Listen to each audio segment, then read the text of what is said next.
Okay. Chapter 4.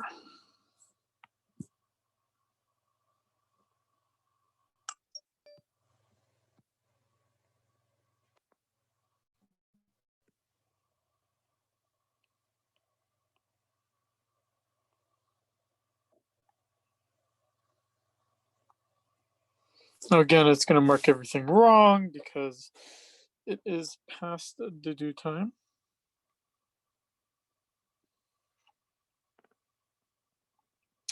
So, perfectly competitive market, what is basically the definition of that? That would be one where all producers are selling homogeneous products or identical products. Additionally, there are many buyers and sellers. So that's sort of the definition of what it means to be perfectly competitive. So when they are perfectly competitive, many buyers and sellers all selling the same good, then they are price takers. They have to take the market prices given. This is all definitional. The market for tomatoes does not exhibit the two primary characteristics. That's probably false. I mean, I can't tell what farm a certain tomato comes from or whatnot, so that is pretty false, as is most agricultural commodities. Okay, number 2.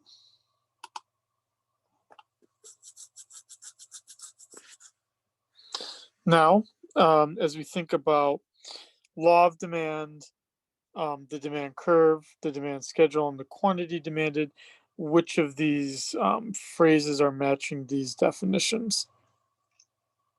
So this is all definitional. There's not a lot I can add to this, but let me talk about it at least for a little bit.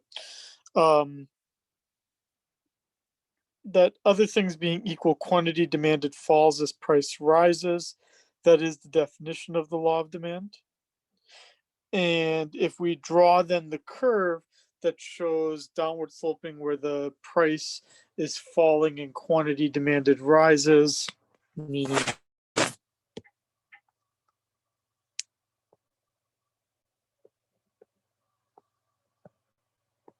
that, that would be right there, our demand curve.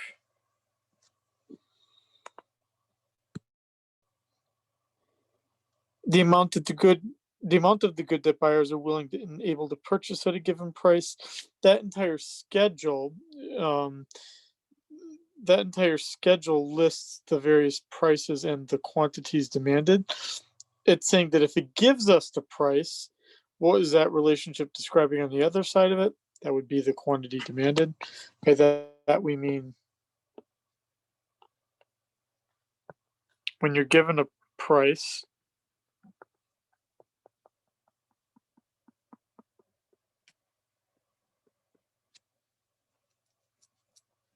that you get from it a quantity demanded.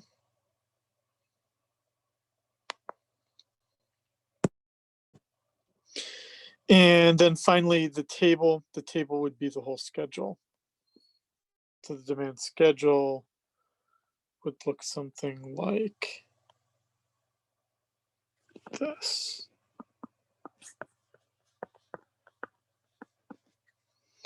And as the price is higher, the quantity demanded is lower. And then as the price starts to fall,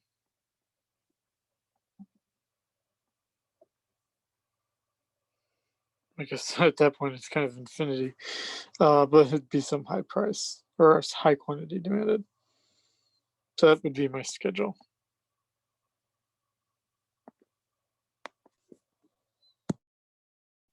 Okay.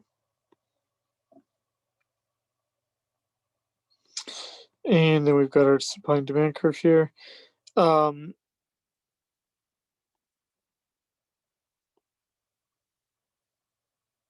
D1 is the demand curve, and at the price of $10, then the quantity demanded is 5 million. Again, definitional.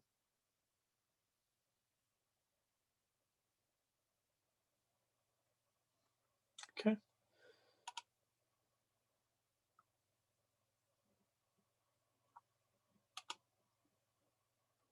Now, individual and market demand. So here what we're doing is we're adding up two individual demand curves. I don't really want to redraw this here, so and that's all this is really being asked here. So all I need to do is just plot these points. So at the price of 2, Shen has got 12 and Valerie's got, so at the price of 2, I've got 12, which is right there, and 32. And then you could add them to get 44. And you would just keep doing that all the way until you get to the highest price.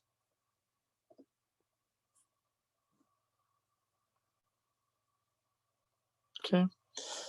Number 4, movements along versus shifts of the curve. So now this is talking about that idea that we talked about in the lecture of the only way you can change the quantity demanded is by changing the price. Any other change, and that's shifting the curve. And that's exactly what we see here. In the demand curve for peanut butter, the change in the price of the product, the very last event, would be our movement along the curve. Everything else is the shift.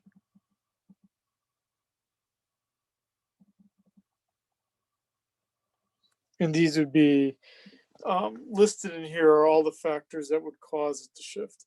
Any one of these changes would cause it to shift.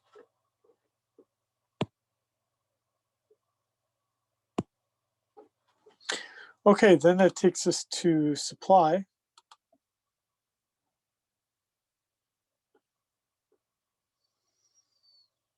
So similar to demand, the law of supply is stating that as the price increases, the quantity supplied increases. That is our law of supply.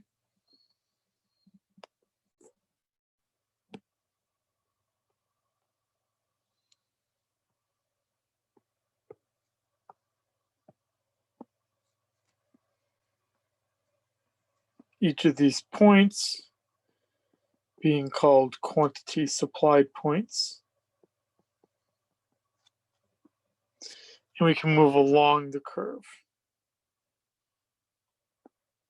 As price rises, quantity supplied rises.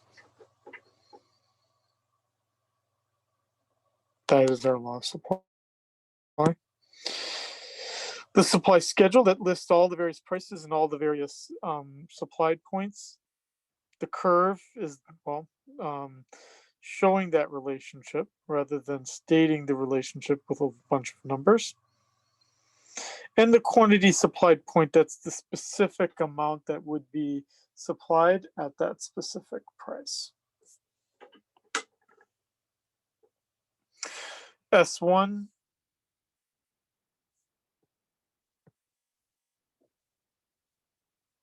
would be the supply curve, and at the price of 10, the quantity supplied would be 5 million. Okay, rest is definitional.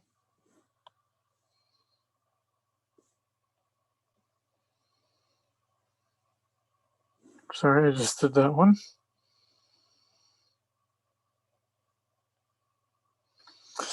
Then for number 6, we've got Shen and Valerie again, and now we'd be adding up their quantity supplies at the various prices to get the market supply.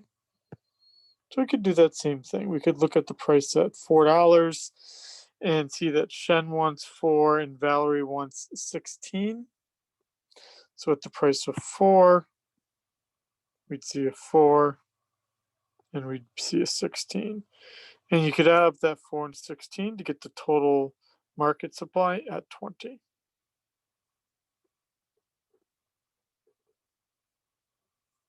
It's a helpful chart just to understand it, this chart here. Okay.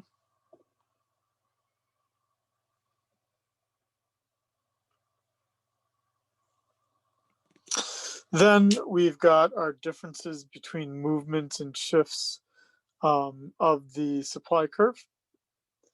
And in this case, if we change just the price of the good itself, that would be the middle factor. That would be our movement along the curve. Everything else is going to be a shift of the curve. So changing the number of sellers or changing the expectations. All of those are things that would change the, shift the curve itself. And you would see that change right here.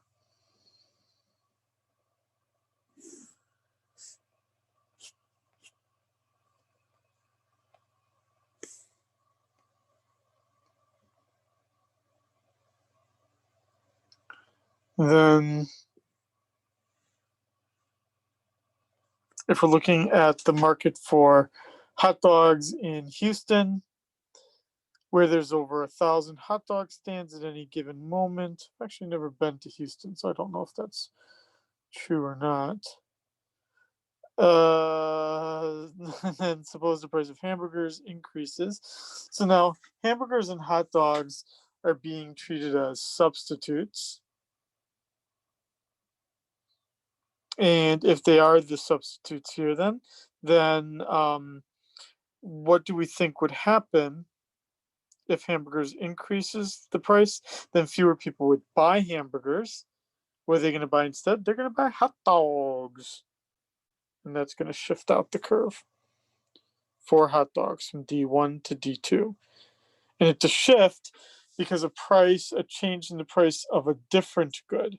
In this case, hot dogs demand curve is shifting out because the price of hamburgers increased.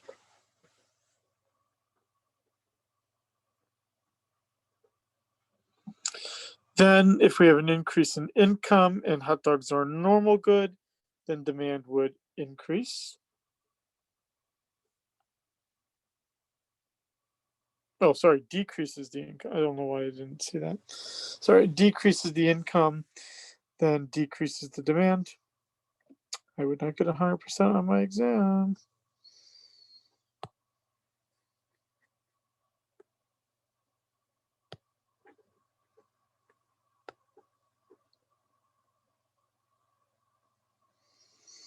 Then here we have market for hot dogs in New York City, all the same. And then we have an innovation in meat processing. That means they can make more hot dogs at a cheaper price, cheaper cost. Then that would shift my supply curve. It would increase my supply curve, meaning shifting it to the right, as you see here, from S1 to S2.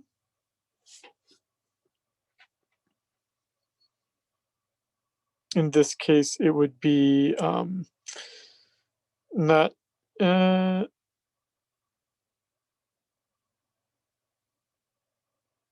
I see. Wow, that's really confusing. So they list all the factors that affect demand, yet they say in the answer that it doesn't affect demand. So I think the answer that they give here would be a little confusing because we're really looking at the factors that affect supply curve.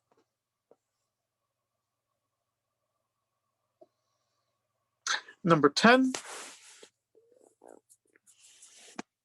Now we are plotting the demand and supply at the various prices. So here you would just plot those points above and you would find the point where they meet, which would be the price of 14 and the quantity of 1,000. So all you would have to do here is just plot those points.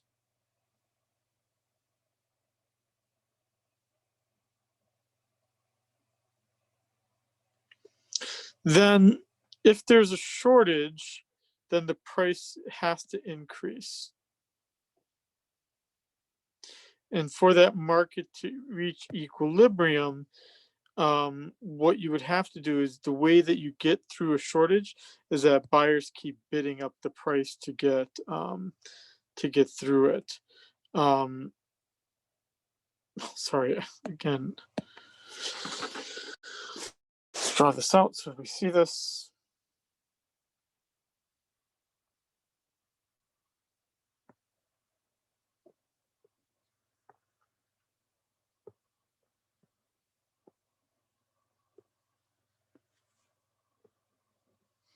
So the shortage a shortage would be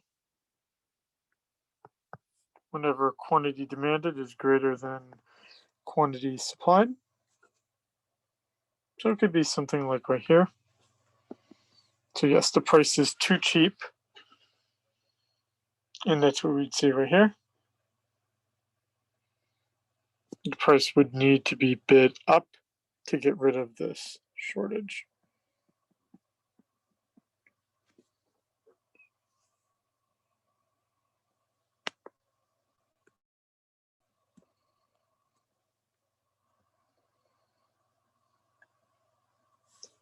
Then, when we plot this out here,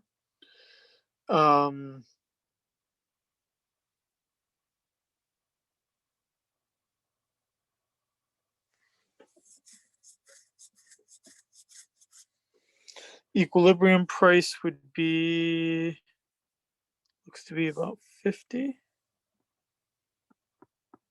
1 second, let me change it. Oh, but it tells me here the answer is 50. And then 50 and 250. Okay. And then we would have to identify whether it's a shortage or a surplus. So at 60, we would see that supply exceeds demand, so we'd have a surplus. At 40, we would have the shortage. How much? At the price of 60, it's a difference between, I can't see the point. I don't know how much it is because I can't, I don't know what the points are, but it tells me right down here. And then if there's a surplus, there would be downward pressure on the prices. And if there's a shortage, there would be upward pressure on the prices.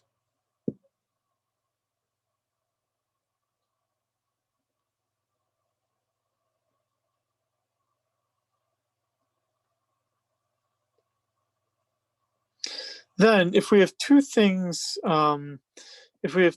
happening here, so in this case, we're looking at pens, and people are going to start switching to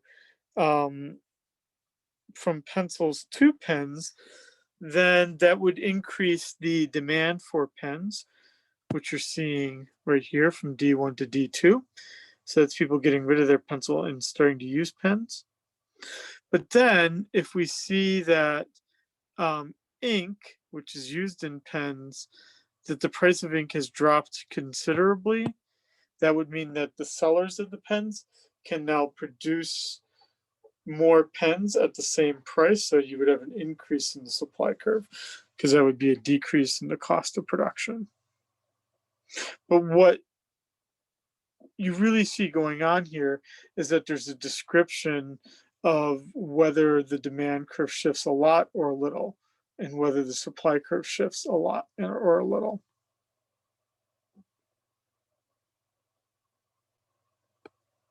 Now,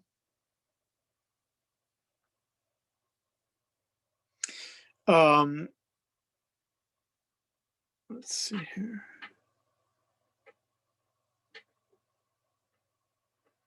So for scenario 2,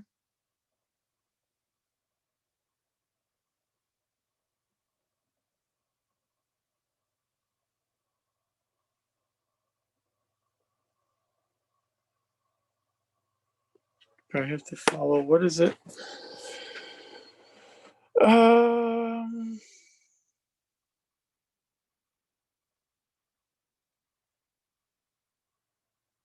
Oh, I see. It's just changing the relative nature. They're just having the demand curve shift more than the supply.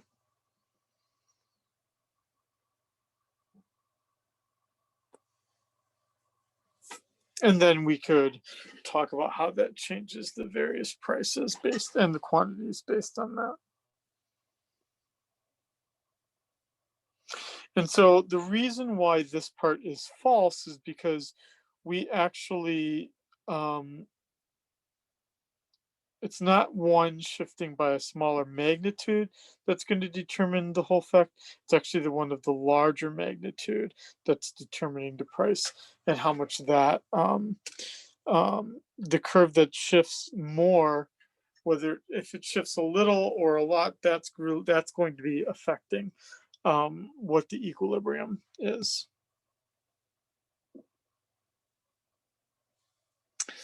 Then if we look at laptops now in this case, and we see that the prices remain constant, but the quantity, equilibrium quantity has increased, then what could you say? What could have produced that result? Well, one possible result would have been that we could have increased demand just as much as we increased supply. And if you shifted them by an equal amount, you would get the same price, but a higher quantity.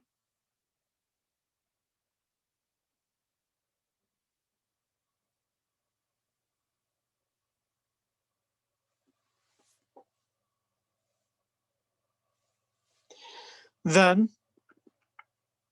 got some za. The market price for pizza is in a college town, and students in an economic class debating the cause of the price increase.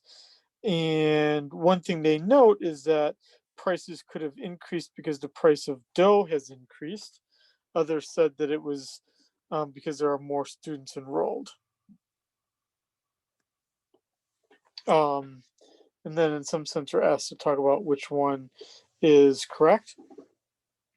In this case, it would be the increased price of the dough.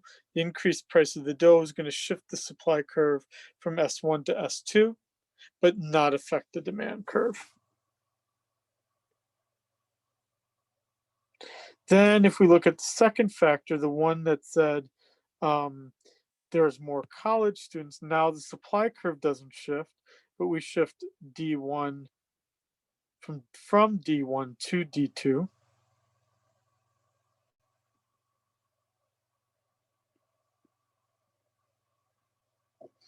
And so what we see is that scenario one is really the thing that's driving this, where the price of the dough had increased.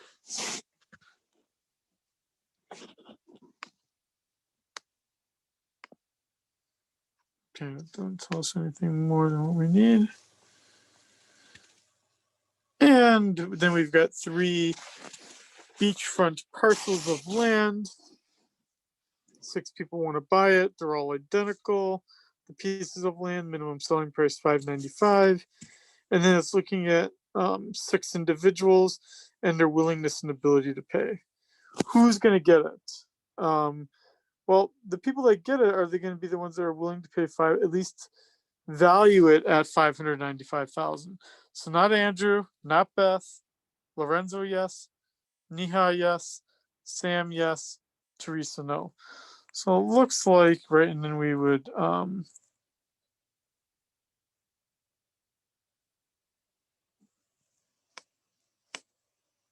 Lorenzo and Niha and Sam. And I think that's it.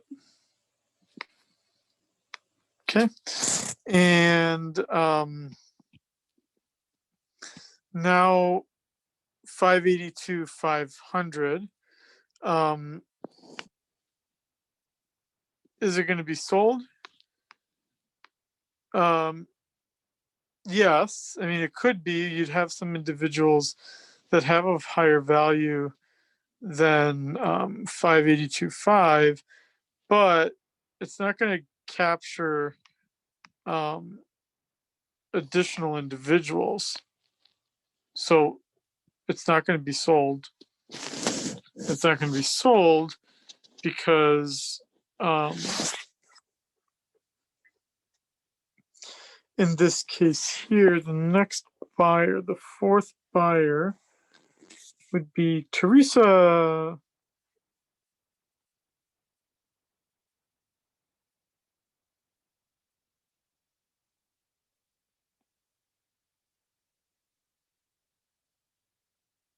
Sorry.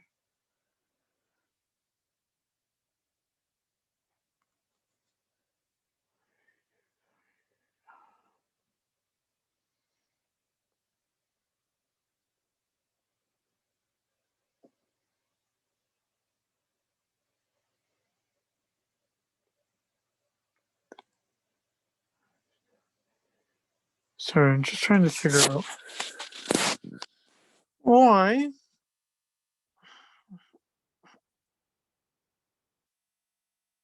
Yeah, so I mean, it is saying that the Teresa is the next person that's willing. Oh,